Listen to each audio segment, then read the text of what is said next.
Today is Tuesday, March 19th, and this is William Michael of the Classical Liberal Arts Academy. Over the past week or so, I've been talking about practical issues, and I've been intending these talks for young couples because there's so little practical advice or input for young couples to make use of. And I've made it clear that I'm sharing these things, and one of the reasons why there are not many resources is because people are afraid to get into these practical subjects because they're controversial.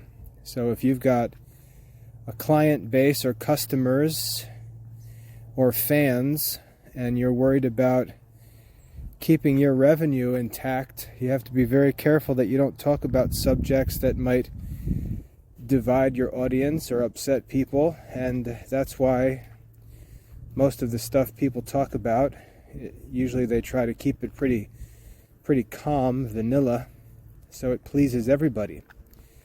And to get into these topics in a helpful way, you've got to avoid that. You've got to get into it, because when we get into practical things, we get into very controversial issues because we're sinners and we're going to deal with all kinds of sinful behaviors and experiences, lots of ugly stuff, and this is all normal. And we've got to learn to deal with it responsibly and maturely. To give you an illustration,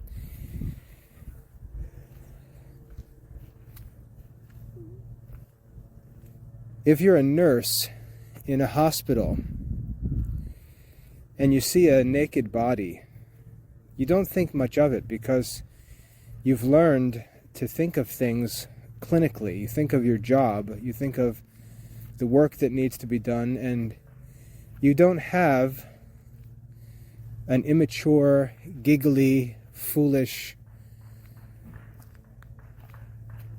thought about the human body. Whereas if a teenager sees a naked body, mainly because of their own secret sin or shame, they get all uncomfortable. But a doctor or a nurse thinks nothing of taking a patient on a stretcher, cutting all their clothes off, and getting to work. And you see the difference between the experienced, mature, goal-oriented worker and the silly, sinful, awkward teenager.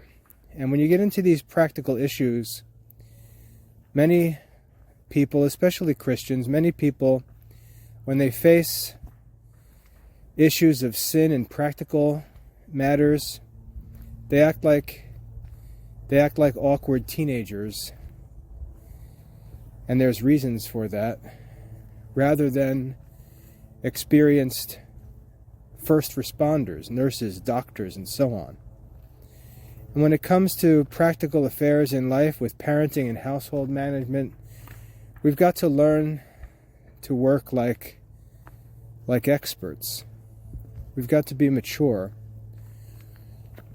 We've got to be sober and calm and focus on the goals in our activities. So people don't like to talk about these subjects, but for me, because I take real world action and real world results seriously, I want to talk about practical matters. I want to get into the nuts and bolts, into the nitty-gritty of practical life, because I want to do it well. I don't want to ignore the problems. I want to know about the problems, try to prevent them, and if I can't prevent them, make sure I understand how to handle them. Because often they they arise unexpectedly, and they've got to be handled intelligently and quickly. So we need to think about them in advance, not lazily imagine or hope that they just never happen to us. So today I'd like to move on in these talks. Yesterday I talked about our relationship to our children. And today I'd like to talk about the relationship between husband and wife. Because in American society, this is a real mess. And there's a lot to sort out here, because the marriage relationship is a very special relationship. And just like the relationship between parents and children, which I talked about yesterday, I would say that the relationship between a husband and wife is also complicated.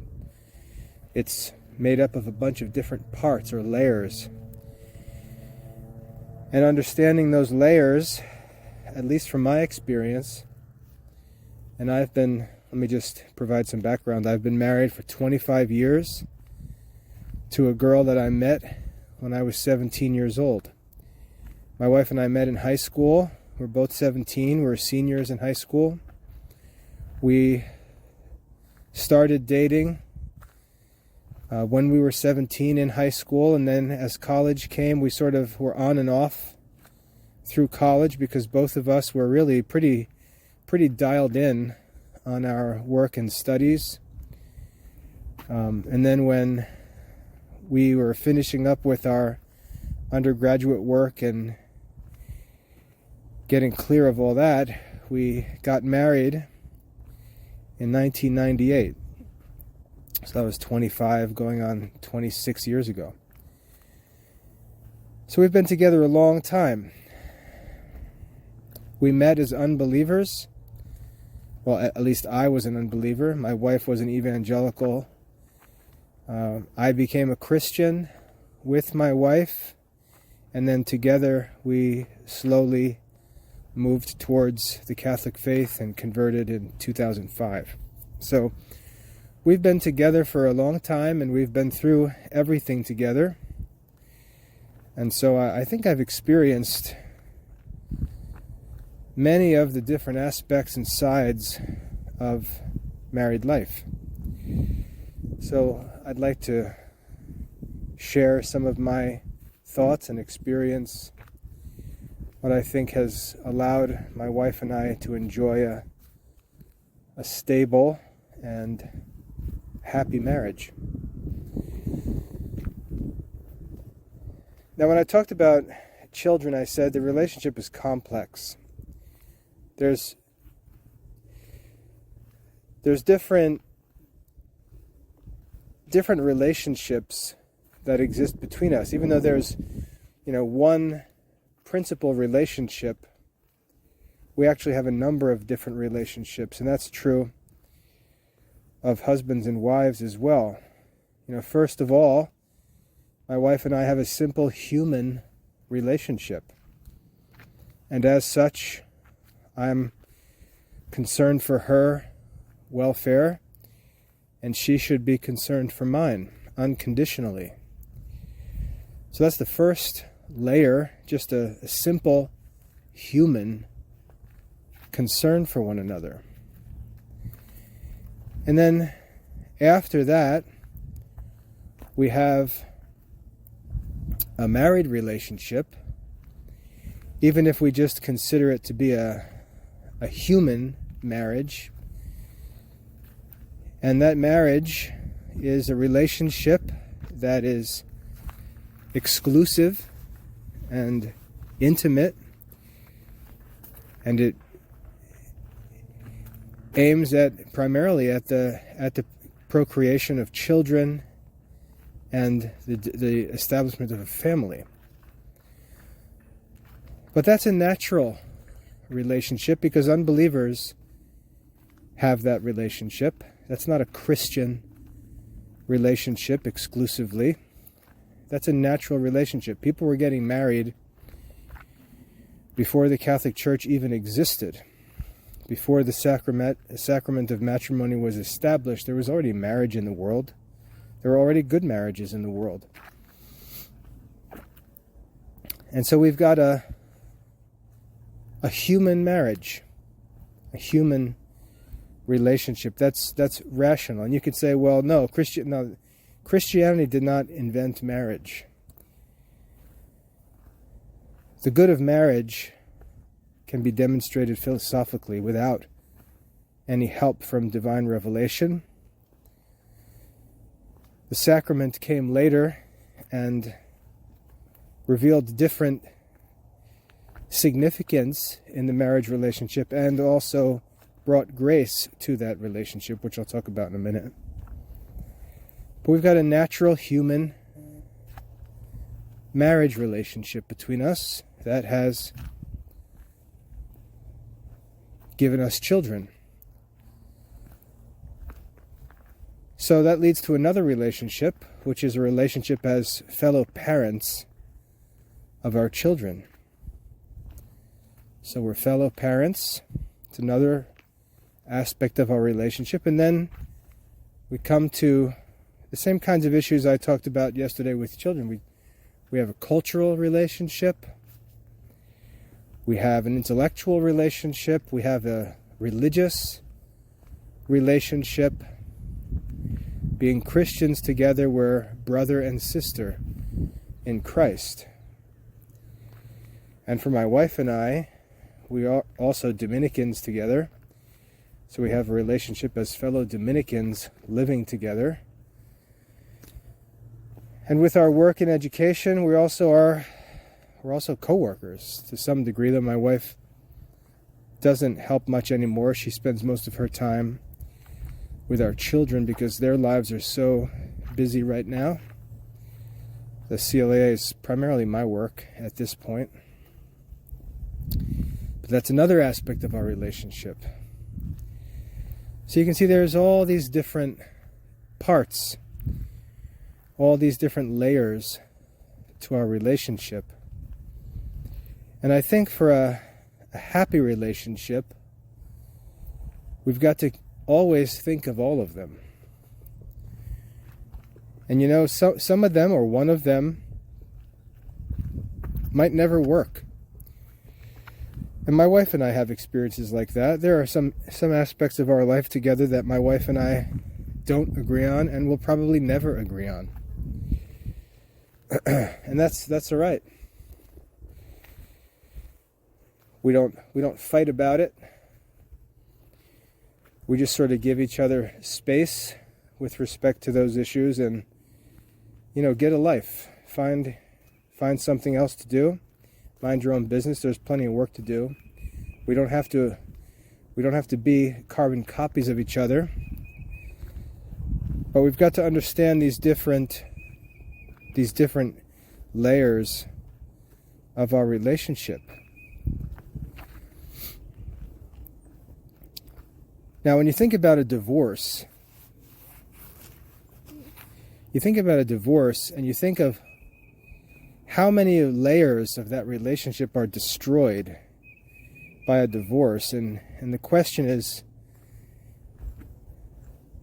whatever the problem might have been, whatever the problem might be, does it really make any sense to destroy all of those layers of a relationship for the sake of a divorce? And on the other side of things,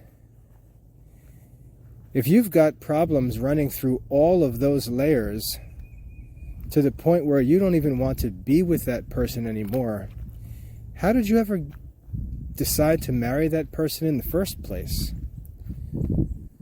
So you see how this leads us, when we consider these different layers of the marriage relationship, it leads us to think more carefully about the pre-marriage relationship and about the choosing of a partner and so on. Because there are layers of this relationship that can be developed before marriage.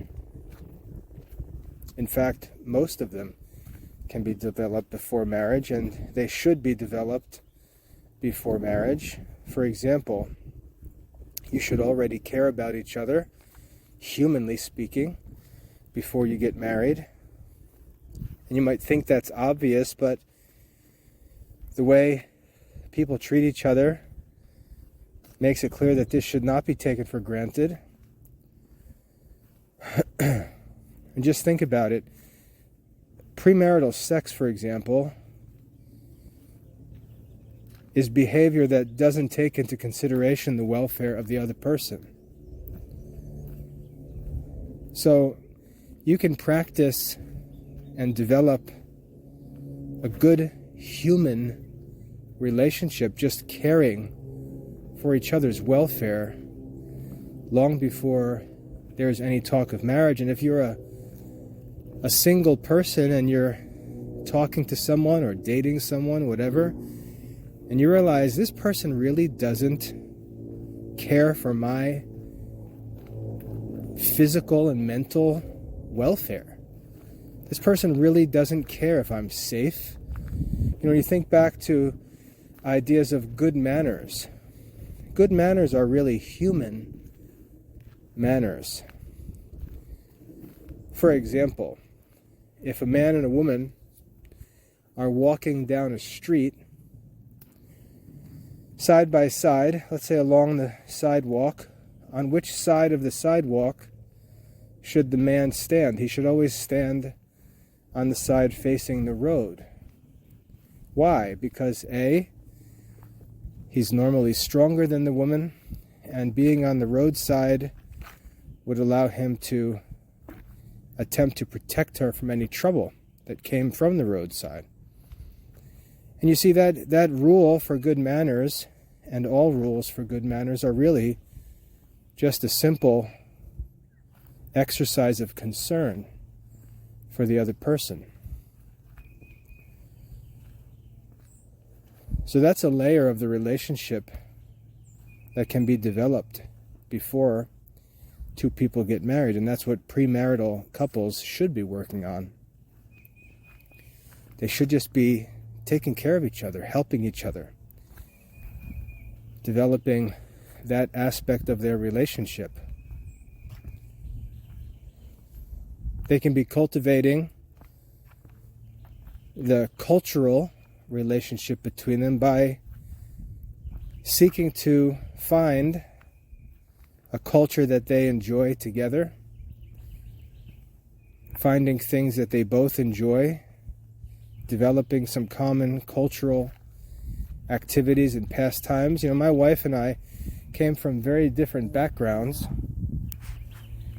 I was raised in a working class, kind of a tough street culture family, played sports, had family members in the military and mechanical, craftsmen, men in my family. I was raised in a tough environment, and my wife was raised in a suburban evangelical family. Very different environment. When we came together, there weren't a whole lot of things we had in common culturally. And so we tried to find some common things to do together. Like, I used to exercise all the time, so I was always running or going to the gym or playing sports or lifting weights, going out for a ride on a mountain bike somewhere, going fishing, and so on. My wife didn't do any of those things, but out of all of them, we found that she enjoyed bike riding. So during college, we used to go bike riding together, and that became sort of a cultural activity that we could enjoy together. And then as we got married and started having children later, we sort of continued that, but we moved from going out mountain biking together to just walking together. And walking is still a part of our schedule every single day. My wife and I go out, go for a walk, pray our rosary together, talk a bit while we walk, And that's sort of a point where our two daily schedules intersect, our daily time walking. So something that simple, just having a shared enjoyment of going for walks. We both like to go to the beach. We both like sacred music. And so you can see that over the years we've found a number of things that we are both interested in, and there are many other things that we do not share a common interest in, and we do those privately. We do those things privately. So most of my physical exercise, I do that privately. It's my own thing. My wife has her own things that she does privately. And that's why I say she doesn't meddle with my private interests. I don't meddle with her private interests, but we share some common interests, cultural interests, and that allows us to have a relationship with respect to those things. And obviously these would be different for every couple. We have a cultural relationship. There's a certain culture that we like. There's a certain culture we like in our dress, in our home, and so on. And we've got to work to find out what that common culture is, because there's sort of a common denominator between us, and that becomes the rule. And if you try to go beyond that, you end up fighting about things, and it's really not worth it. You need to figure out where that common ground is and let that be the norm, and not try to go beyond that to the annoyance of the other person.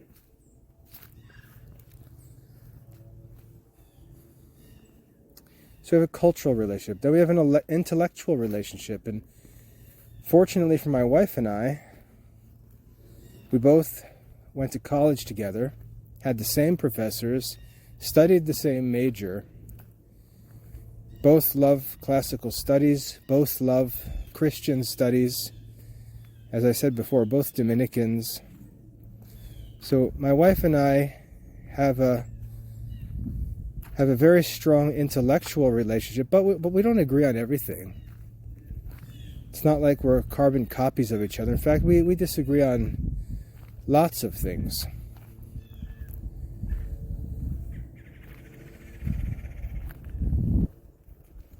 And so we've got to work to determine what the essentials are, what the non-negotiables are. We've also got to understand where we can and need to compromise. And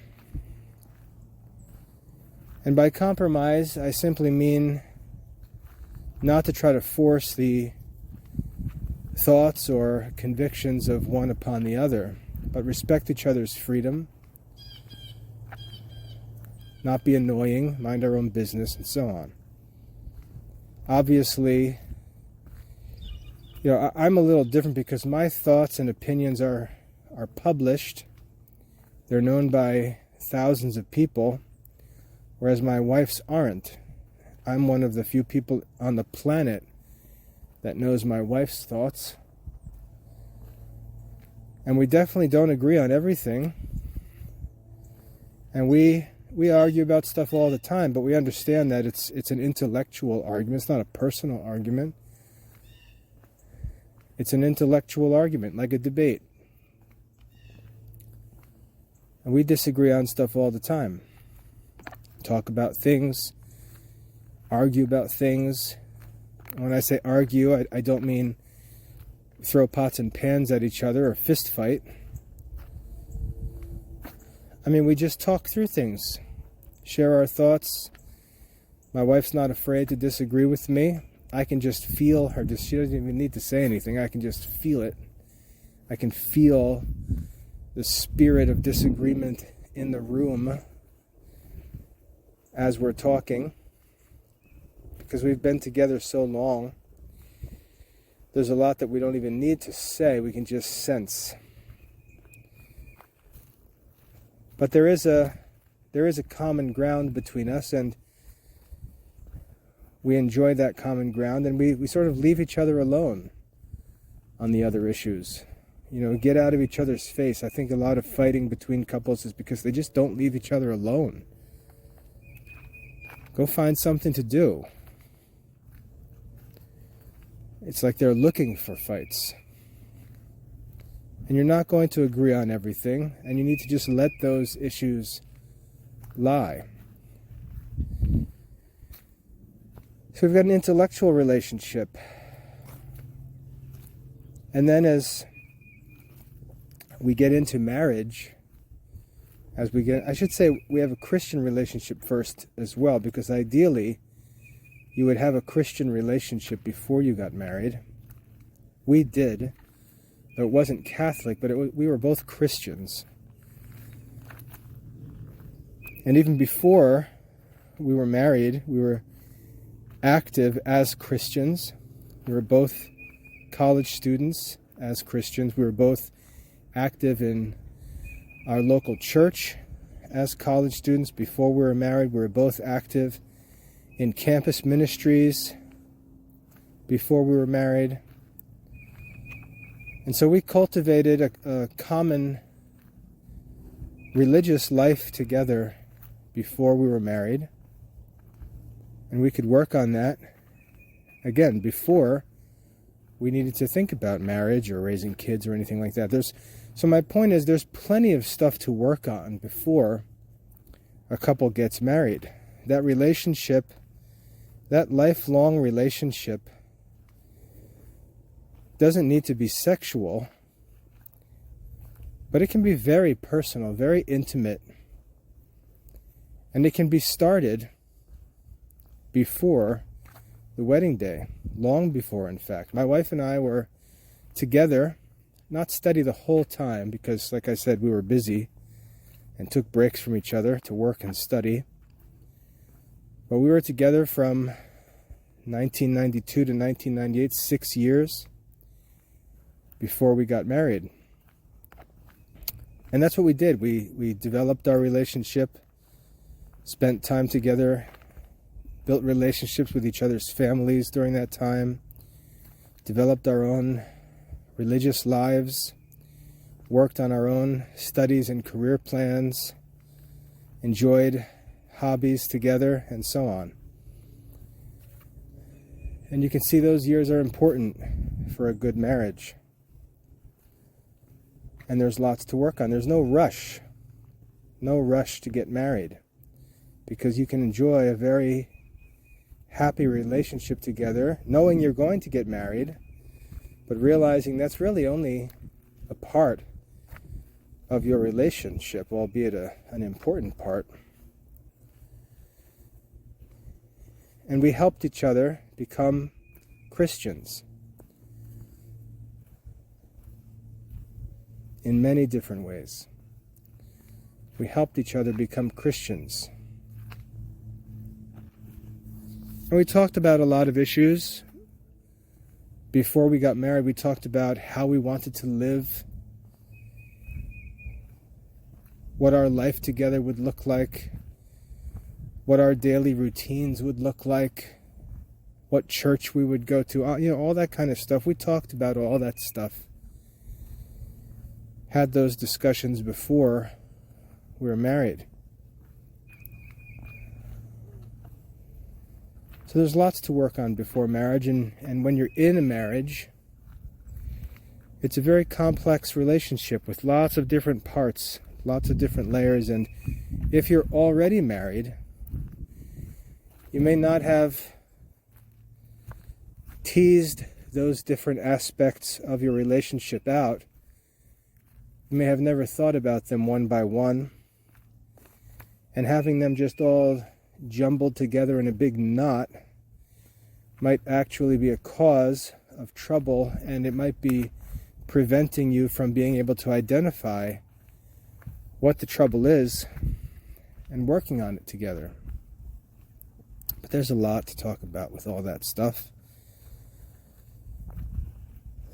And then when we get to marriage, Obviously, the life becomes very intimate. We live together.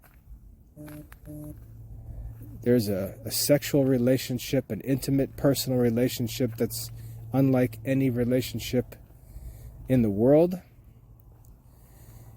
And that relationship is very complex in itself because of all of the junk that we accumulate from the world with respect to relationships and sexual activity and, again, unrealistic expectations and so on. And then you throw into that mix poor communication, selfishness, all kinds of immaturity and so on. And you can have some very, very powerful emotions provoked and frustrated through that aspect of the relationship, which I would probably argue may be the most difficult to manage because it's very complex. And the expectations that are created by modern culture and literature and film and even sinful things like pornography or just any kind of erotic, romantic content can make that aspect of our relationship very confusing and uncomfortable. And it takes time to sort all that out and learn the hard way that there's a reality to that married relationship. And it's very different from anything that's found in any movies or books where most people get their ideas about these things from.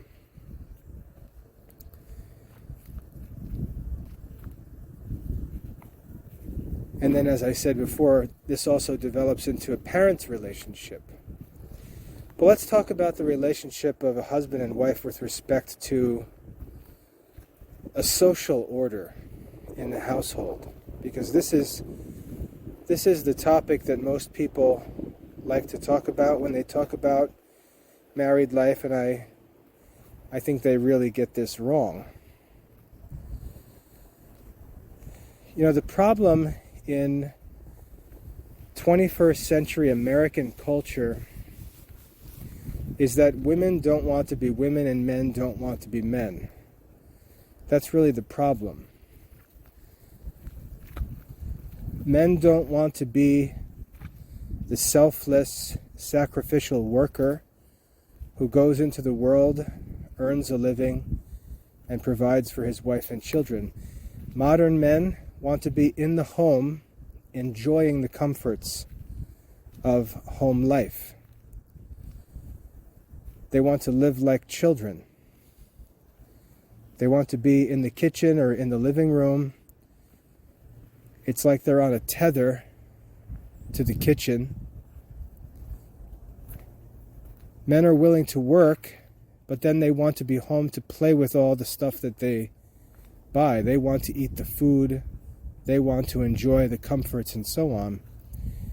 They don't have a traditional, or I should say virtuous view of manhood, which is that manhood, or that a man works. St. Paul refers to man as the stronger vessel, the stronger of the two. And we can ask, well, what does that strength refer to? And you have dopey guys at the weight room lifting weights thinking that it's because their shoulder muscles are bigger. That's not, there's no weightlifting in St. Paul's world. That's not what he's thinking about. He's not thinking of fist fighting or fighting off home intruders. That's not what he's talking about. He's talking about working. Men are more capable of hard, stressful work than women. And it's not because men are tougher than women or even that men are physically stronger than women.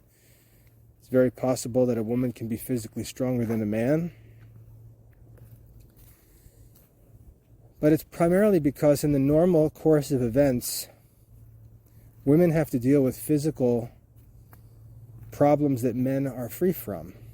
Menstruation, for example, women have to deal with that. It's a hindrance for working. Men don't have to deal with that, so they're not hindered. Women go through pregnancy. Women are responsible for nursing. Men don't have to deal with any of that. Men don't have to slow down during a pregnancy. They don't have to take a year or 2 years or however many years off of work for a pregnancy. They're free to work. Strong to work. They can work long hours, year-round, all conditions. They can handle stress, and they can separate all of that stress from their wives and children. And I would argue that it's in this, in the ability to work, that man is stronger than a woman. Not because of individual strength or individual superiority in any way, but simply because of nature. Men are free to work, strong to work, and responsible to work. And women are not responsible to work for these reasons. For these reasons. Doesn't mean they can't work. They certainly can work, but it's got to be considered carefully, because sometimes women's work is like a Pyrrhic victory. Women's work costs a family more than it gains a family. And so we've got to be careful with these things. But men are strong to work. And modern men who are growing up playing video games, living in comfy suburban houses under the influence of what I talk about as mommy culture, they're not ready to be men. They're not ready to be husbands. They're not ready to be fathers. They're really not interested in these things. And women have to be careful, because for many men, marriage is attractive because the men think about all of the additional comforts and benefits that they can receive through marriage, and they have no intention whatever of taking upon themselves the obligations of marriage.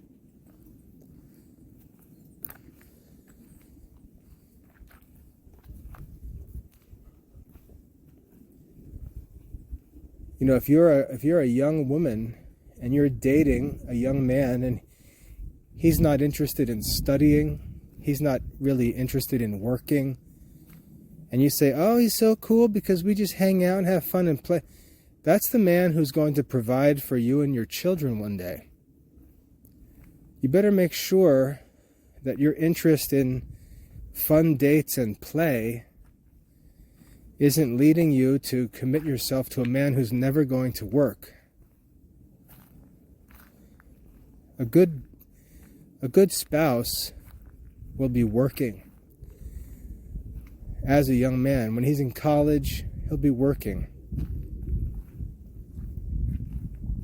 He'll already be living responsibly before he gets married. You don't get married and then say, "What's going on here? Why doesn't John work? John never worked. What are you talking about? John didn't work when you were dating. Didn't work in college. Didn't do well in his studies. Hardly provided for himself." And so on. Why would you expect him to suddenly become a worker?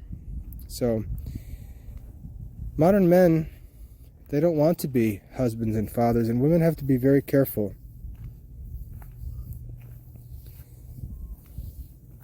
You have to wonder, sometimes I wonder, You have to wonder what actually makes a man, at some point in his life growing up, what makes a man say to himself, I want to have a wife and children.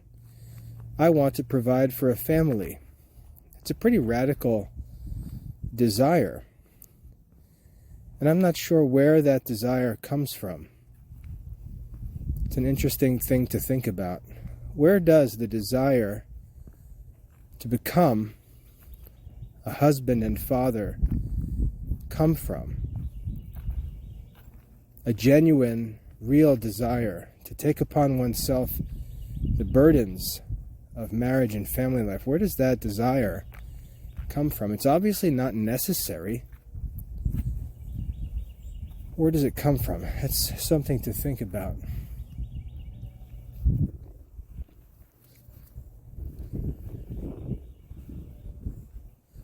And as for women, many modern women, they're raised in schools, they grow up among boys, they develop their own interests, they have their own culture, they have all kinds of feminist political ideals pumped into their heads. They just are sort of soaking in that environment as they grow up. And when they become young adults, they may be interested in marriage. They may be interested in having a wedding. They may be interested in enjoying their wedding day and choosing a wedding gown and finding a handsome husband. They may think of the photos that will be taken on the wedding day and getting all their girlfriends together as their bridesmaids, and how much fun that will all be. But not many women in modern society are interested in being wives or mothers. And so once the wedding day is over, once the honeymoon is over, and a man and his wife settle into real, regular married life, they're going to have to figure out whether or not they actually want to be married. Whether the woman wants to be a wife, whether the man wants to be a husband, whether they want to be parents and take upon themselves the responsibilities of such. And our society loves to do everything upside down, almost intentionally backwards. And I'd like to just challenge modern ways of family life. And I'd like to say this, and this is really addressed to the men. It's common in our society to look at a man's normal salary. Not that a man has any right to a certain salary. His whole life is available to work for his family. But our society tends to look at a salary and think that if a man puts in full-time hours and earns a living, he then has a right to rest. The rest of his time each day, work 5 days a week, take Saturday, Sunday off, spend his evenings free, relaxing. And if the man has a salary that doesn't cover the costs of his family's needs or family's desires, then couples are often tempted to have the woman go to work and work to earn the supplemental income. And I'd like to encourage young couples to think carefully about that, because I don't think it's a good idea. I don't think it's a good idea. I think it's attractive for a number of reasons, but I think it's an idea that is short-sighted.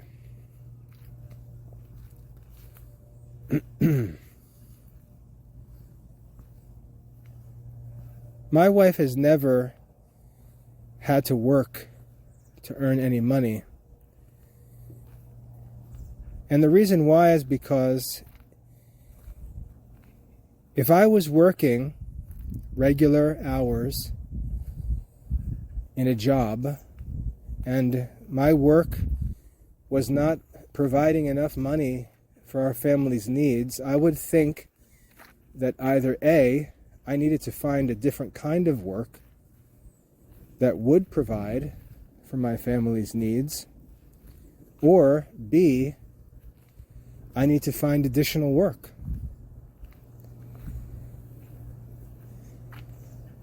The way that I think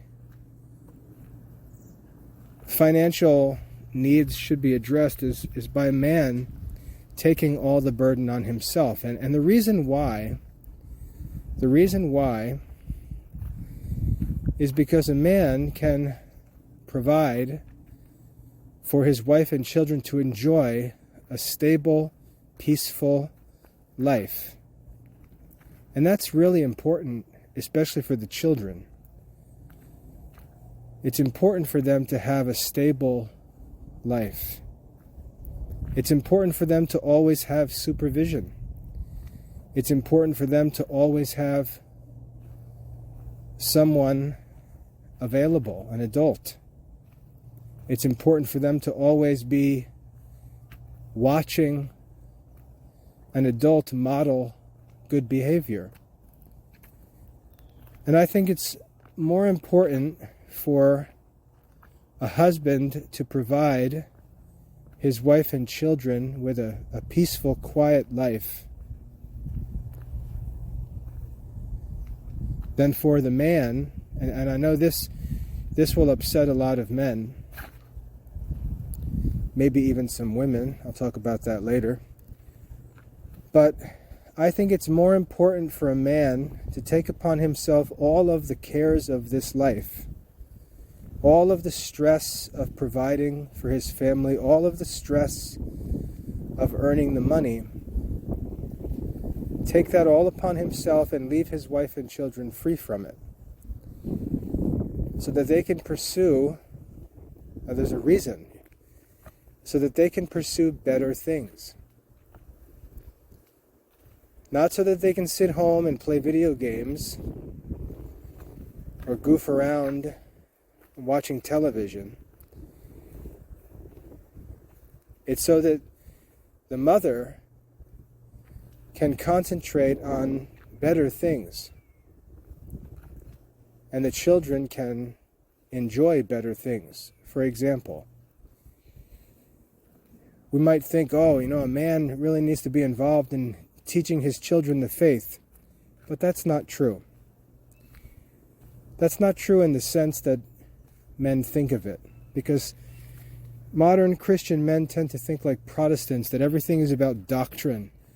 Everything is about content. Because this Protestant idea of encyclopedic learning has infected the minds of most people.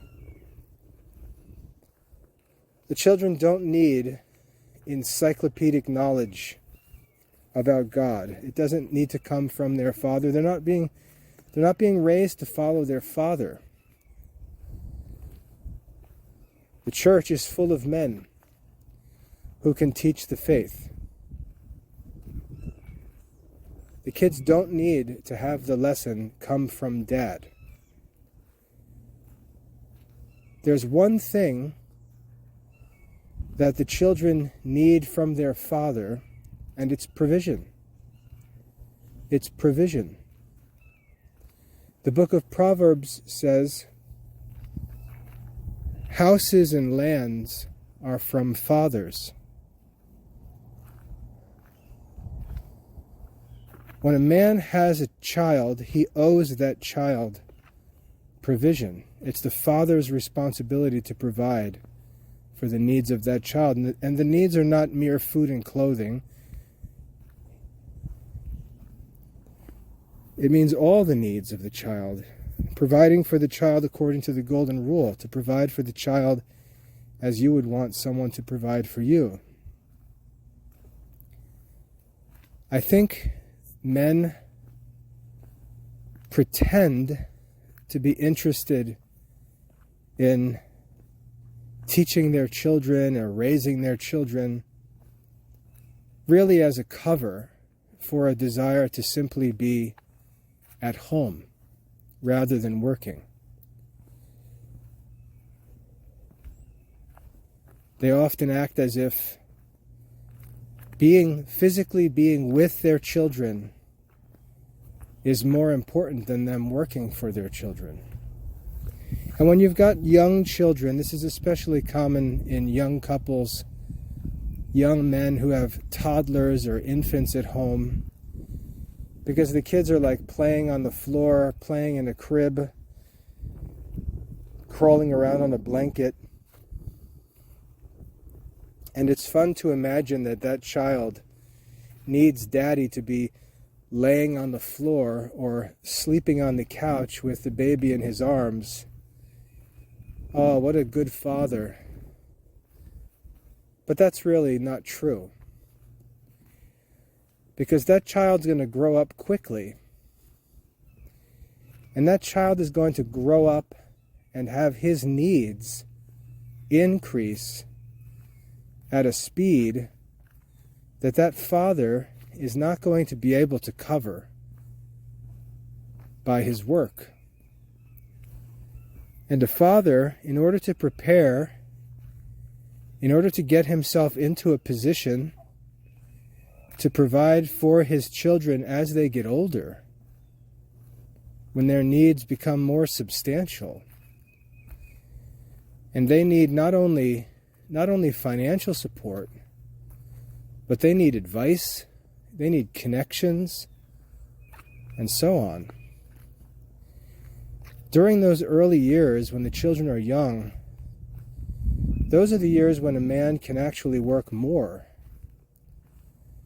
and establish himself, establish his career, establish his profession, his work, his financial circumstances, and get things in place, looking forward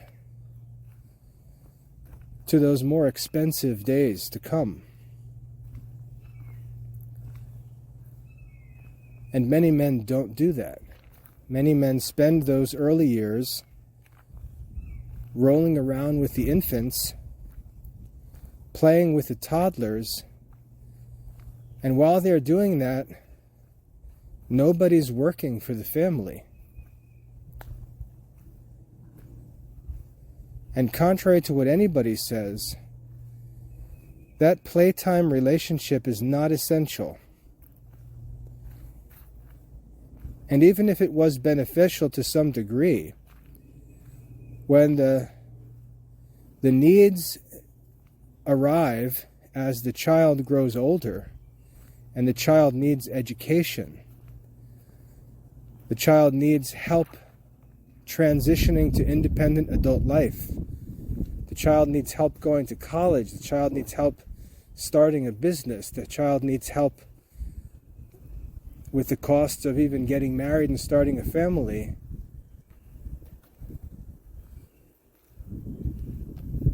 the hours spent rolling around on the floor are not going to make up for the inability to help older children with much more significant needs in some of the most pivotal moments of their lives. And I talked about this yesterday with our relationship to our children. And I know that modern men are not going to like this, they're not going to listen to this, and I don't care, because I trust that experience will reveal the truth.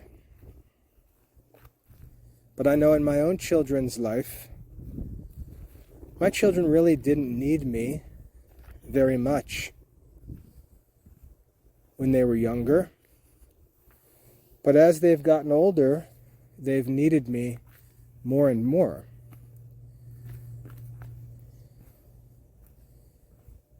And there's no nonsense here. They need financial help to get their young adult lives started. They need a father who's in position to help them financially. My parents were not in any such position when I was a kid. I had to scrape and scratch for everything, and it was not good. Contrary to what people say, they say, oh yeah, it's good for them, good for you. No, it's not good. It's not good to have to do that. In fact, it leads young men to make many bad decisions. They make decisions under the pressure of financial strain that they regret for the rest of their lives.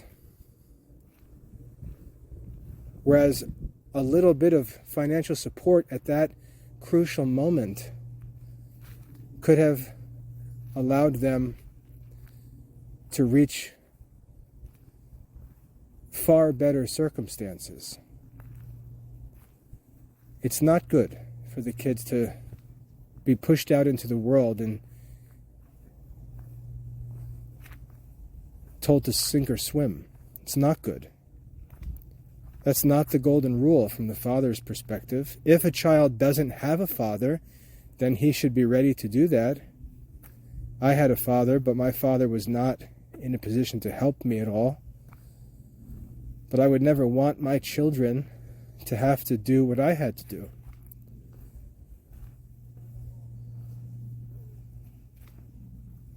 And my children's needs have, first of all, been financial. First of all, financial.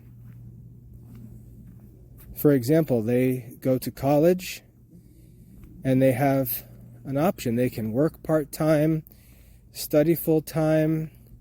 What should they do? Well, the best thing to do would be to be able to study full-time and devote all of your attention to your studies. That would be best. But you need a car to get around. You have to be able to have transportation and so on. So I pay for my kids' car payments while they're in college and tell them to focus on their studies. And my kids get A's and B's in college and succeed in college. My oldest son, Jonathan, is graduating in a month at 24 and moving straight into a military career as an officer. And he would not have been able to do that had I not been able to help him financially so that he could concentrate on those things, commit to ROTC, concentrate on daily physical training in the morning, do his studies, fulfill his military obligations each month, each summer, and so on. I was able to take that financial burden off him and allow him to go all in on his career preparation. And for him, he's at that point where, and we talk about it and he's excited about it, he's at that point where he realizes he's not going to need help anymore. And we got there together. And he's very conscious of that, very grateful. And it was that collaboration between us that really built up our relationship as father and son as he went through this difficult time from age 18 to 25 is really a bridge. My daughter, same thing. She's an ROTC cadet, a medic in the Army. She earned the opportunity to serve as an intern in the Senate this semester. Didn't have money for the deposit for the place she had to rent to stay and needed financial help. Hundreds and hundreds of dollars. But she knows she has parents who are working and living to be able to help in those situations. And these are the opportunities that allow us to help these children to bridge into adult life successfully.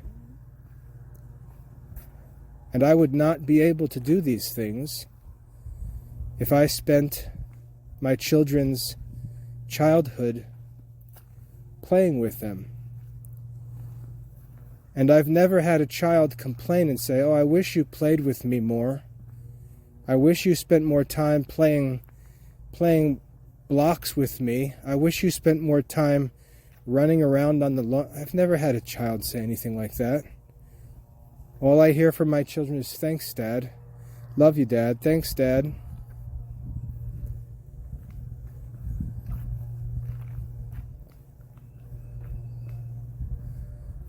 But marriage is hard because men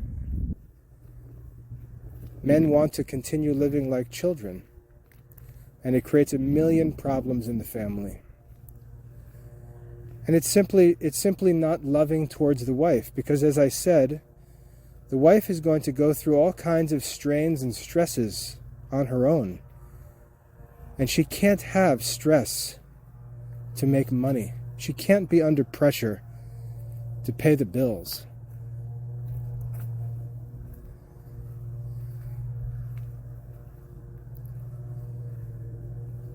The wife really needs to be provided with a stress-free, physically safe, and comfortable life. Her body requires it. Her body requires it. She can't be run down into the ground. You know, I often wonder if all of the talk of miscarriages and things are caused by women just bearing unnatural stress. My wife had 10 children, no miscarriages, because when she was pregnant, she had nothing else to do except take care of herself. When the babies were born, she had nothing else to do except take care of the babies and take care of herself. Take care of her nutrition, take care of her physical health, make sure she get plenty of sleep, make sure the children were safe, and so on. A husband needs to provide that peace and safety to a wife and children.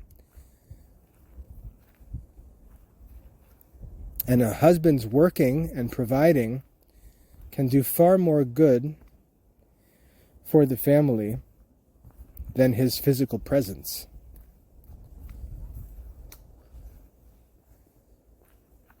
Now, some women will object because they actually want their husbands around the home because they don't want to do things. They don't want to have to be with the babies all day long. They don't want to have to take care of the kids. They don't want to have to change diapers. They don't want to wash dishes. They don't want to make dinner. They don't want to clean up. They don't want to and what they'll do the same thing that men do. They'll say, "Oh, I've got to spend my whole day with the infant."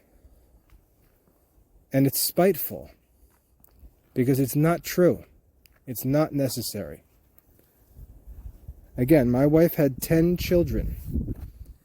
She never once asked me to change a diaper, feed a baby, make dinner, wash dishes. Never once. My job was go work, go study, go work. The family needs you to work. And my wife understood that those things were her responsibility. And those works allowed me to devote all of my attention and energy to my professional work, which benefits the family. And it may sound mercenary, but my wife knew that our family was going to need money. And she understood that by taking those things off of my plate and freeing me to devote myself to my professional life, she would reap the benefits of it in the long run by my success. And she was right. And during those years when we were young and we started having children, my wife insisted on handling all that work. Not that I wanted to. I think we certainly would have argued about that, but my wife was eager to do those things because she wanted me to be successful in my work. And most women don't want to do that. It's short-sighted because they're not thinking down the road. They're not thinking of what they're going to wish they had done when their children are 14 and 16 and 18 and 24. And you see, this is where the unrealistic expectations again come in, because those women think that they're going to have a husband hanging around the house when the kids are little, and they expect that they're going to have a wealthy, successful, professional husband when the kids grow up. And the expectation is unrealistic.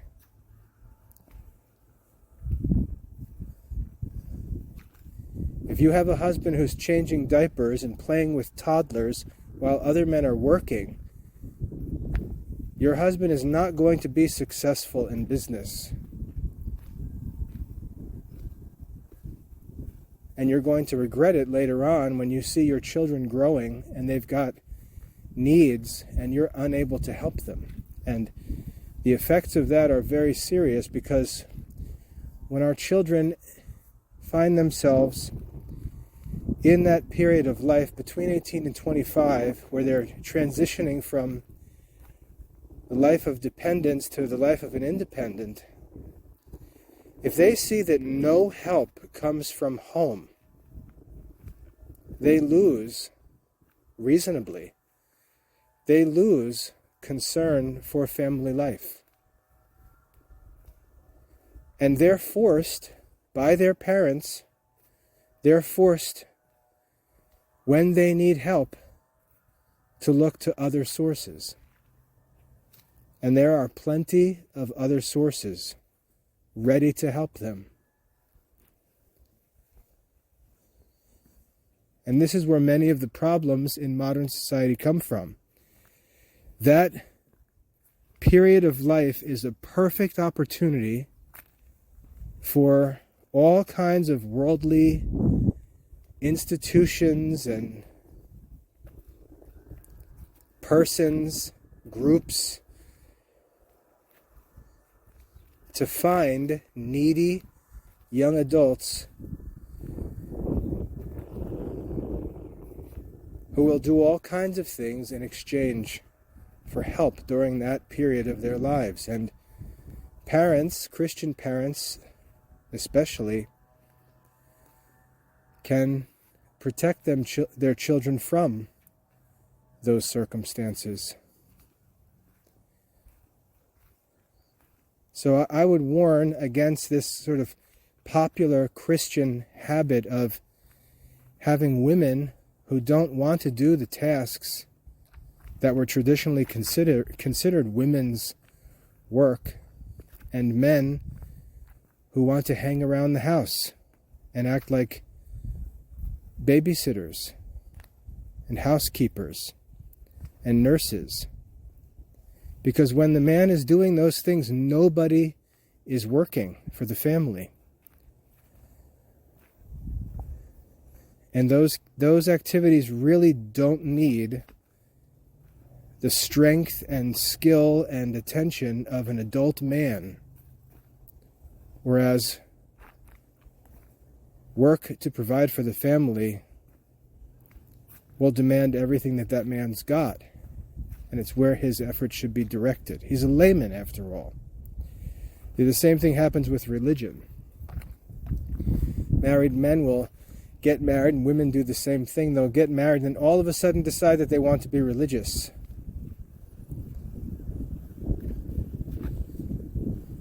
And there's a principle, a moral principle, that you need to put on the fridge or put on your desk.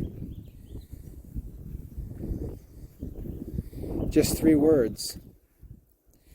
Just before generous. just before generous. You can't be generous if you're not just. Your children has needs that you must provide for. And the provision for those needs is not kindness. It's not, oh, you're such a good dad, you feed your kids. No. You have to. You'll go to prison if you don't feed your kids. That's an act of justice. Providing for the needs of your children, children that you chose to bring into the world.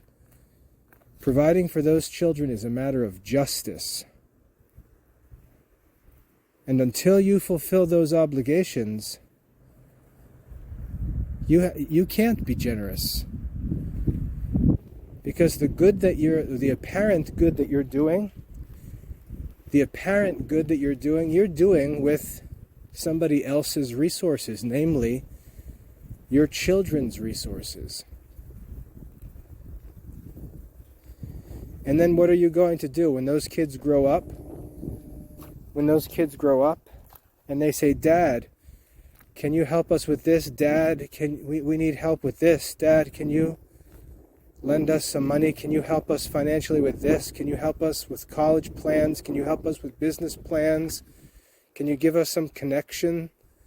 Help us get our lives going? What are you going to do? Sit there and spitefully say, what? Don't you remember when I used to play with you on the floor?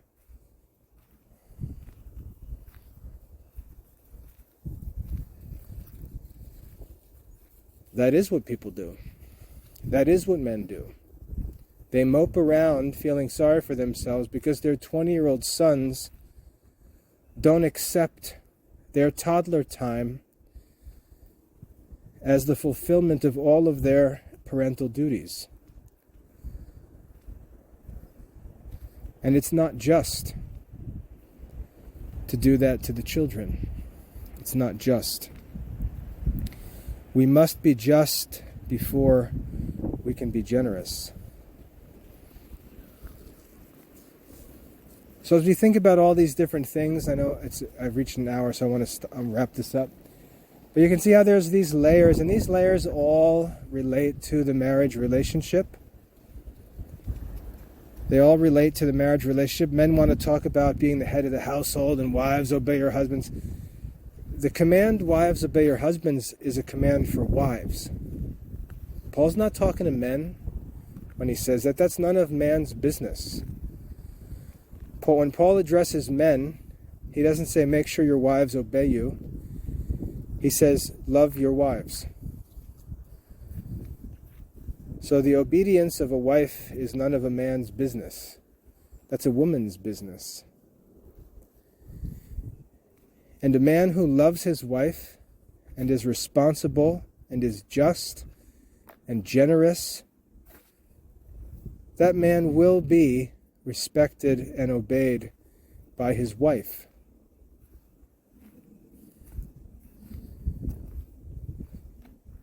The family order will be known to everyone by everyone's actual deeds.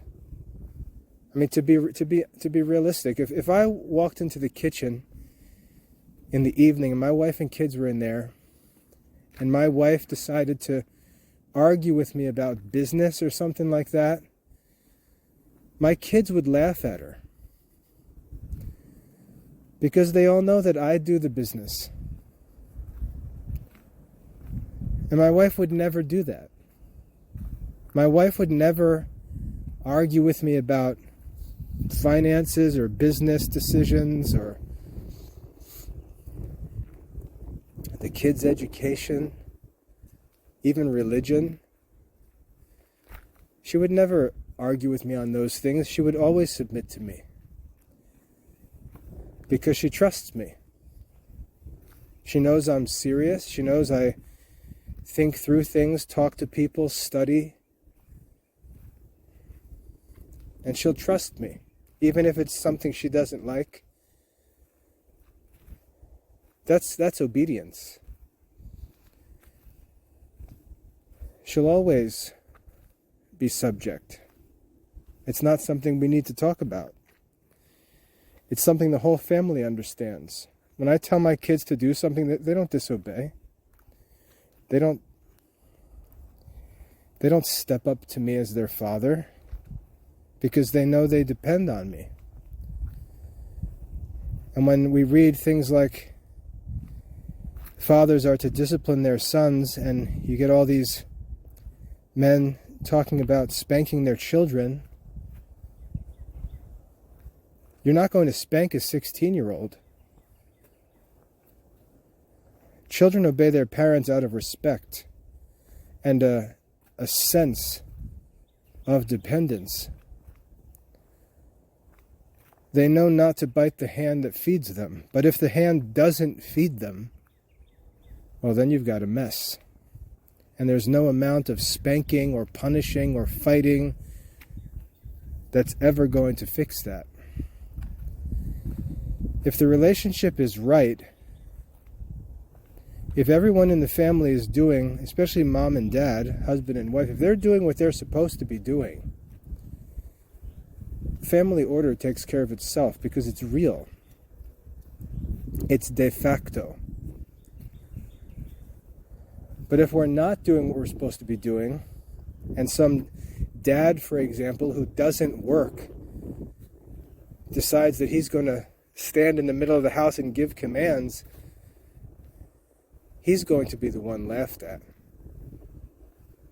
Especially in a family where the kids know that mom wears the pants, bears the burdens of responsibility, does the work, and so on. So anyway, there's a lot more that we could talk about, but these are the issues. These are the issues that make or break marriages, make or break family life, family relations. And in my 25 years of marriage, I've found that I have to spend most of my time ignoring what people are saying and doing with respect to marriage and family life.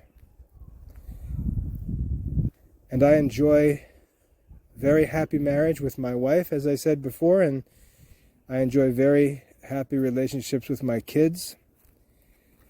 And I think I can offer these thoughts with the testimony of my own experience, and I think my wife and kids would agree.